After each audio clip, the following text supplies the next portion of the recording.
Vous voyez, c'est ça le problème du FC Barcelone. Ils savent pas s'amuser. 5 buts à 0 en première mi-temps et 7 buts à 1 à la fin. Ça, c'est quelle manière d'accueillir les gens, ça. Carrément, j'avais l'impression qu'à chaque minute, il y avait un but. Aujourd'hui, ils ont vraiment pas perdu du temps. Dès la deuxième minute, ils ont commencé à enchaîner. 2 minutes, 1 but. 8 minutes, 2 buts. 13 minutes, 3 buts. 24 minutes, 4 buts. Première mi-temps, 5 buts. Dès qu'ils ont sifflé la première mi-temps, moi, j'ai été à ma télé parce que ce que je voyais à la télé, là, c'était pas du football. C'était un film de boule pur et dur. Je voulais pas être accusé de non-assistance en personne en danger. Et pour la deuxième mi-temps, je pense que le Barça n'avait pas besoin de spectateurs. Ils avaient plus besoin de la police. Valence aussi, je les ai fait confiance, mais qu'est-ce qu'ils sont nuls. C'est quelle manière de venir, c'est les gens ça. Vous venez jouer au football face au FC Barcelone. Vous venez comme ça et vous faites torcher comme ça 7 buts à 1. En première mi-temps, vous prenez 5 buts. Deuxième mi-temps, vous prenez 1 but. Vous dites non, 6 buts là, ça suffit pas. On va les aider à marquer un autre but. Le 7e but que vous avez marqué pour le Barça là, c'était pas nécessaire. Ils se débrouillaient bien tout seuls. Je crois que c'est l'une des équipes les plus nulles que j'ai vu jouer cette saison. Fallait les voir face au Real Madrid, plein de motivation. Tellement ils étaient motivés. Voilà, il y avait même des mots racistes qui sortaient de la bouche des supporters sans faire exprès. Et aujourd'hui, vous venez face au FC Barcelone, vous faites laver comme ça, comme des gamins. Moi, j'étais là tout content. Et en plus de ça, quand j'ai vu la composition du FC Barcelone, je me suis dit là, aujourd'hui, Hansi Flick, qui n'a pas mis l'équipe titulaire, il a fait un peu de remaniement. En pointe, il a pas mis Robert Lewandowski, il a mis Ferran Torres. Dans ma tête, c'était sûr que Valence allait poser problème au FC Barcelone, mais en fait, non, je me suis trompé. C'était tout le contraire. Les joueurs même qui sont venus remplacer les titulaires indiscutables, là, j'avais l'impression qu'ils étaient à leur prime aujourd'hui. Que ça soit Fermin Lopez, que ça soit Ferran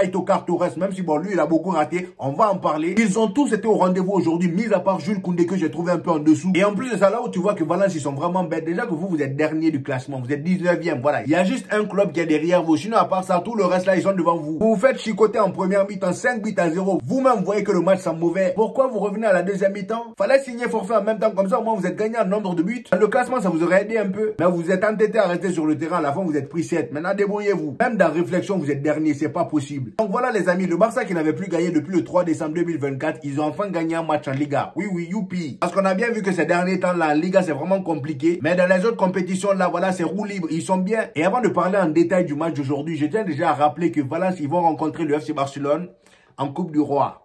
Oh là là. Coupe du Roi. Je pense que si vous avez bien compris la leçon d'aujourd'hui, là, il faut signer forfait juste après le match. C'est mieux pour vous. Je vous assure que c'est mieux pour vous. Parce que 7-0 qu'ils vous ont mis là, croyez-moi que là-bas, ça va être le double. Ici même, ils ont dosé un peu. De toute façon, tout le monde connaît le Barça maintenant. Quand ils décident de chicoter un club là, ils les tabassent, mais d'une manière sale. Pour vous dire, là, en 33 matchs, le Barça, ils ont déjà marqué 100 buts cette saison. 100 buts en 33 matchs. 100 buts ou 101 buts. Je sais même plus. Tellement ça part dans des chiffres vraiment aigus. C'est compliqué même de retrouver les bons nombres. Donc, dans le match d'aujourd'hui, les amis, franchement, le Barça, il n'y avait rien à dire. Tout le monde a été au rendez-vous. Que ça soit Chesney. Bon, Chesney, il a failli donner un penalty. J'ai failli le qualifier de Père Noël parce que lui, vraiment, depuis un moment là, les penalties, je sais pas ce qu'il a avec ça, mais en tout cas, il aime les penalties. Très bonne décision de l'arbitre d'ailleurs parce que le penalty n'avait pas lieu d'être. Et c'est à cause de ce genre de match là que je trouve dommage pour le FC Barcelone de se retrouver 3e en championnat. Regardez la qualité de jeu. Ça, c'est le Barça de Flick qui a choqué tout le monde en début de saison. Tout y était. Le pressing, les combinaisons, les appels de balle. Rafinha en termes d'appels de balle, il s'arrêtait pas. Le gars, il n'était jamais immobile. Fermin Lopez, pareil. Fermin Lopez, même pour moi, c'est le meilleur joueur d'aujourd'hui. Voilà, on va en parler juste après. Le gars, il était juste cheaté ce soir. Le fait que le Barça ait mis énormément de pression sur Valence aujourd'hui et qu'ils ont joué très haut a permis à Inigo Martinez et Cubarsí de jouer comme des doubles pivots. Car moi, j'avais l'impression que Cubarsí, c'était un 6. Moi, je le voyais pas en défense aujourd'hui. Le mec, il t'a même fait une passe décisive pour te dire, voilà, regardez la passe décisive qui te fait à Fermin Lopez. La passe était juste magnifique, millimétrée. Ce gars-là a un laser sous le pied. Et je tiens à dire une chose que beaucoup de personnes,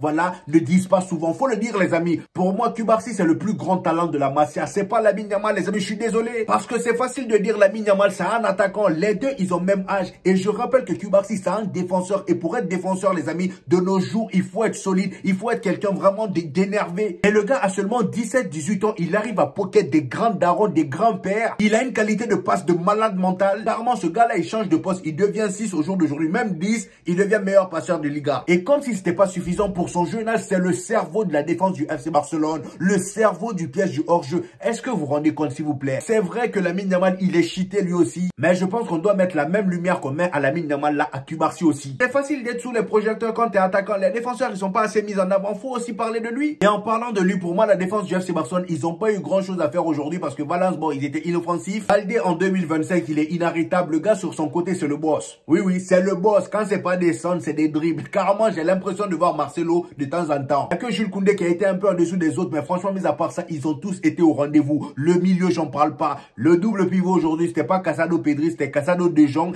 Je me suis dit, bon, De Jong, toi, je t'attends au carrefour. Parce que ces derniers temps, il n'est pas terrible. Et franchement, le gars m'a fermé ma bouche. De Jong, aujourd'hui, c'était une masterclass. Il a été buteur et il a été impliqué sur plusieurs buts. Franchement, son match était impeccable. Et c'est là, je me dis qu'en fait, tous les joueurs chez qui on est descendu du train en début de saison, là, on commence à regretter petit à petit. Parce que là, c'est comme s'ils avaient décidé de se révolter. Kylian Mbappé de l'autre côté et là, c'est De Jong. J'espère que De Jong, il va continuer parce que là, c'était Valence en face. Hein. C'était pas non plus Liverpool, c'était pas le Real Madrid. Enfin, oh non, quel Real Madrid même. Vous voyez, on n'arrive même plus à faire des comparaisons. Tout simplement parce que nous, on nous a chicoté la dernière fois. Donc, on n'a même pas grand argument à tenir face au FC Barcelone. Sinon, là, j'allais dire c'était Valence qui était en face du FC Barcelone. Faut pas trop s'enflammer. C'est pas le Real Madrid non plus. Mais même ça, tu peux pas dire. Ça sonne faux. Bref, et au milieu, les amis, le joueur qui m'a le plus impressionné, voire même du match, c'est Fermin Lopez. Je m'y attendais pas. Lui, la prestation qu'il a sortie aujourd'hui, je m'y attendais pas du tout. J'ai été choqué du début à la fin. Déjà, le pote a mis un doublé. Et quel doublé! Quel doublé! Les appels, les contrôles, la finition, tout y était. Il y avait tout. Même mon français commence à s'emballer. Il y avait tout. Et j'espère vraiment que c'était pas parce qu'il y avait Valence en face qu'il était aussi fort. J'espère qu'il va continuer comme ça. Et d'ailleurs, c'est ça le problème du FC Barcelone au jour d'aujourd'hui. L'irrégularité. Là, aujourd'hui, ils ont fait cette prestation-là, cette performance de malade mental. Vous allez voir au prochain match, face à une équipe bête, hein, Celta Vigo ou Eibar ou je ne sais quelle équipe, voilà, ils vont caler. Ils vont caler bêtement. Et ils peuvent même caler en te sortant une prestation de malade aussi. Hein. C'est ça que je trouve bizarre avec cette équipe en fait. Parfois ils sont bons, parfois ils te montrent qu'ils sont très bons, parfois ils te montrent que bon, ils sont bons, mais il n'y a pas de résultat à la fin. Le trio d'attaque aujourd'hui, c'était Rafinha, Ferran Torres et de l'autre côté on avait Lamine Yamal. Lamine Yamal il s'amusait. Lui il était dans une galerie. Le poteau même à 10%, t'as l'impression que oh ce gars là, lui il est insolent parfois, sans même forcer. Le gars, regardez comment il joue aujourd'hui. La passe décisive qu'il te fait à De Jong sans forcer. Première touche de balle du match. Hein. Ça, c'est un détail que certaines personnes ne savent pas. Première touche de balle de Lamine Yamal. Il prend le ballon, il rentre intérieur, il pique le ballon, ça spécial. Ça part tomber pile poil sur des gens. Il avait juste à contrôler et mettre dedans. C'est trop facile, franchement. Le gars, t'as même pas l'impression qu'il force les choses. Il joue tranquille et son tranquille là suffit pour humilier l'équipe adverse. Aujourd'hui, malheureusement, il n'a pas marqué. Mais grâce à cette passe décisive qu'il a faite à comment ça s'appelle, à De Jong, le poteau, il a désormais inscrit, je crois, 13 passes décisives, toutes compétitions confondues. C'est le meilleur passeur de Liga. À seulement 17 ans, je le rappelle encore une fois, parce que ces gamins là, faut toujours rappeler leur âge. C'est pas normal ce qu'ils font. Les amis, il faut se dire la vérité. C'est pas normal. De l'autre côté, t'as Rafinha. Pour moi, les amis, Rafinha, c'est le meilleur joueur du monde actuellement. Je veux rien savoir. C'est le meilleur joueur du monde actuellement, lui et Mohamed Salah. Il y en a qui viennent me parler de Kylian Mbappé. C'est vrai que ce que Kylian Mbappé propose actuellement, c'est très fort, mais Kylian Mbappé, faut attendre un peu. Voilà. Son début, il a été un peu bizarre. Et Rafinha, depuis le début, il fait qu'enchaîner, même si en termes de stats, il est un peu à égalité avec Kylian Mbappé. Je crois que Kylian Mbappé a même plus marqué que lui. Mais la différence entre les deux, c'est que Kylian Mbappé a marqué à quel moment. Rafinha, il a marqué dans les moments importants face au Bayern, dans les gros matchs. La remontada, c'est lui qui l'a fait. Et Kylian Mbappé, c'est souvent face à des Las Palmas, les équipes un peu bizarres, là. Vous voyez? Et de temps en temps, face à de grosses équipes comme Atalanta, le FC Barcelone aussi, oui, il avait marqué par exemple face au FC Barcelone. Mais on va dire que la plupart de ses buts, c'est souvent face à des équipes moyennes. Et en ce qui concerne Ferran Torres, le gars, il a été buteur aujourd'hui, même si j'ai trouvé qu'il a raté beaucoup d'occasions. Bon, c'est pas nouveau avec lui, hein. C'est pas pour rien qu'il s'appelle Ferran Torres.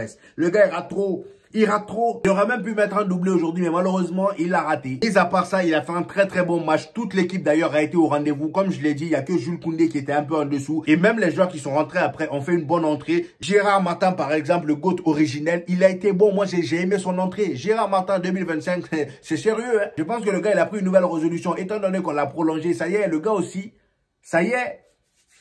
Le poteau, il commence à faire de bonnes choses. Donc, grâce à cette victoire, les amis, le FC Barcelone revient à 7 points du Real Madrid et 3 points de l'Atlético de Madrid. Mais je pense que l'Atlético de Madrid, là, eux, ils vont sauter dans pas longtemps parce qu'ils font trop d'erreurs. Voilà. Et en plus, ils n'ont pas un jeu qui te met en confiance. Si j'étais un supporter de l'Atlético de Madrid, à chaque saison, j'allais dire, s'il plaît à Dieu. Parce que tu peux pas compter sur l'équipe elle-même. Ils n'ont pas un jeu rassurant. Voilà, les amis, c'était mon avis sur ce match. J'espère que vous avez kiffé la vidéo. Donnez-moi vos avis en commentaire. J'hésiterai pas à vous reprendre comme d'habitude. N'oubliez pas le petit pouce bleu qui fait toujours plaisir, ça aide au référencement. Pour ceux qui viennent de me découvrir, ici on fait des vidéos débriefs des matchs du FC Barcelone et du Real Madrid. Et quand il n'y a pas de match, on fait des vidéos actualités. Donc abonnez-vous pour ne rien rater et on se dit au prochain épisode les amis. Peace!